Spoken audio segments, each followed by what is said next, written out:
Reaction to the resignation of the president of Harvard, Claudine Gay, has been predictably divided. For some, the university's first black head deserved to lose her job after accusations of plagiarism and a completely shambolic performance at a congressional hearing on anti-Semitism last month. And Dr. Gay, at Harvard, does calling for the genocide of Jews violate Harvard's rules of bullying and harassment, yes or no? It can be, depending on the context. What's the context? Targeted at an individual. It's targeted at Jewish students, Jewish individuals. So the answer is yes, that calling for the genocide of Jews violates Harvard Code of Conduct, correct? Again, it depends on the context. It does not depend on the context. The answer is yes, and this is why you should resign. Amazing. All depends on the context, apparently. Anyway, some people are ignoring that and are claiming that there's actually a sinister racial agenda in this sacking. The civil rights activist, Reverend Al Sharpton, said that Gay's resignation is, quote, an assault on the health, strength and future of diversity, equity and inclusion. Well, my next guest has done a lot of thinking about this subject, and she says it's time to make merit matter more than liberal box ticking. I'm delighted to welcome to Uncensored research fellow at Stanford's Hoover Institute, the author and activist Ayaan Hirsi Ali. Ayaan Hirsi Ali, thanks so much for joining us on Uncensored. Tell me... Oh, Douglas, thank you for having me. Well, tell me first of all, what do you make of the Reverend Al Sharpton's claim there? This is all about race, apparently. It's not all about race, it's about the mediocrity mafia that he represents so well and that he has profited from for so many years. And I think it's time that we ditch this diversity, equity, and inclusion movement that is really all about dismantling and degrading our institutions. They're about expunging our history, and they're about indoctrinating kids at school. And it starts at universities and it goes beyond that. And I'm really one of those people today who is celebrating the resignation of Claudine Gay. But I think I'm also realistic enough to say that is just at the surface. The problem is much deeper.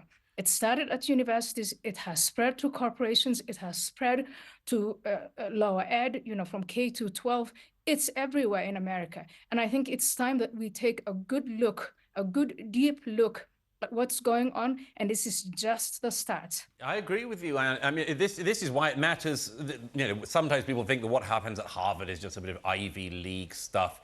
But it isn't, as you say, because it's going out all across the rest of America, indeed the rest of the world. I mean, well, the rest of the West, anyway. Plenty of people in China are getting on with things anyway. But just going back quickly to Claudine Gay at Harvard, I mean, I find it pretty startling that this is a woman who became president of perhaps the most elite university in America. And she published no books. She published 11 articles in her career. And it's turned out that much of them were just plagiarized, stolen from other people. So how did she even get there in the first place? She has 50 allegations of plagiarism against her. Douglas, my grandmother would not trust Claudine Gay to herd her goats. This woman could not be the president of Harvard. I don't understand how this happened, and yet I do. And people like me, Helen Placrose, James Lindsay, there were so many of us early on who saw this years and years ago and who kept on saying, this thing is rotten, it's not going to go away. We were told so many times, oh, it's universities, radical ideas emerge in universities, but over time they disappear. No, the rot is deep.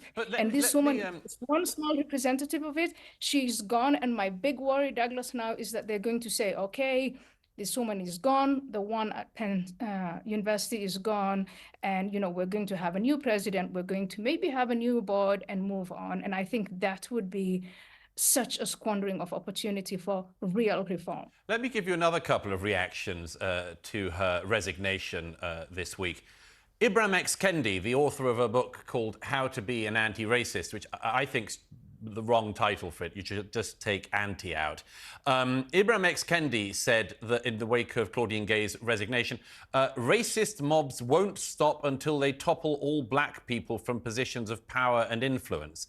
And Ida Bay Wells, Nicole Hannah-Jones, one of the authors of the 1619 Project for the New York Times, said after the resignation, academic freedom is under attack, racial justice programs are under attack, black women will be made to pay.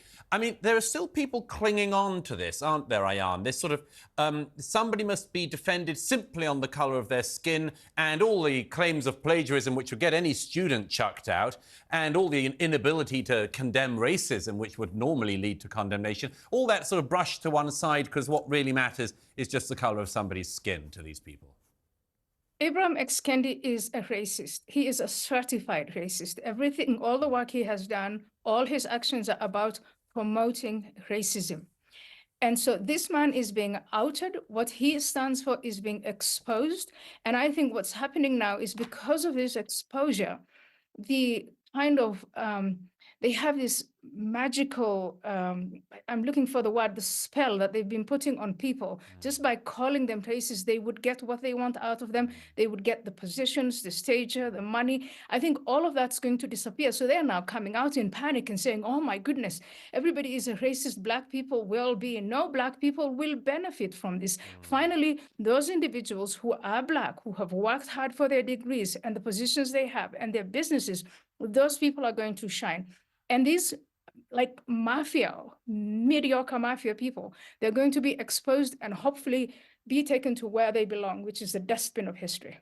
Now, couldn't agree more, but Ian, just tell me, I mean, it's so much wider this for the whole of society, isn't it? Because, I mean, once these ideas of, you know, prioritizing people because of their race or their sex or their sexuality, once those things are pushed to the forefront, then all the issues of merit get inevitably just pushed to the back. And that just has a trickle-down effect on every aspect of society, every job, every recruitment process.